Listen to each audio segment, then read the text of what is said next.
حمار يا ثور يا بغل. علاء يا درام يا تانكي. على رد على الخالي. تكفى ممزج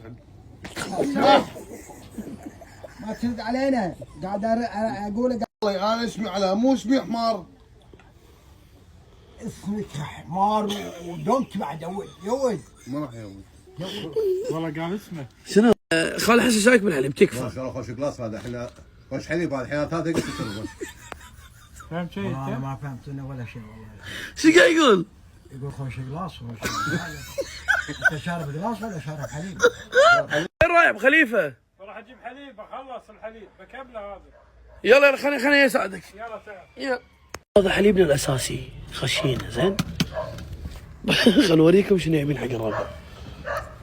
انطر بخليفه انطر بخليفه ها. هذا المبروكه. هذا المبروكه بسميها المبروكه. شنو؟ تدري شنو في فوايد حليب الحمار؟ لا تستهبل فيد لا جد والله. تدري شنو في فوايد؟ خلي الضحك. تدري شنو في فوايد؟ حياك بخليفه حياك. والله مسخره. تدري شنو في فوايد؟ مو حليب حمار. تدري شنو في فوايد؟ حياك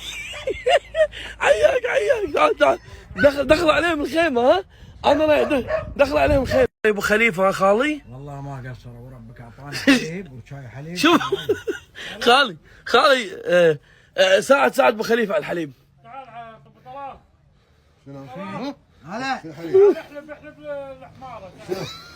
شو قال؟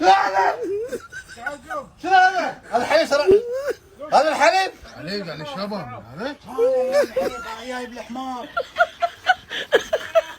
هذا الحليب شربنا. كثر الله خيرك يا ابو خليفه. تكفى وجهك. اخر عمري انا هذاك اليوم شربت حليب الخنزير الحين اشرب حليب خالي الحمار. تدري شنو في؟ احسن من بعض الناس. خلي تشوفه هذا. شنو قصدك يعني؟ بس ليش يطلعني انا؟ ايه يعني الحمار هنا الحمار العود. وانت ليش تسالني انا؟ ايه لان هذا حمار النفيه وانت الذكر. ليش تسالني انا؟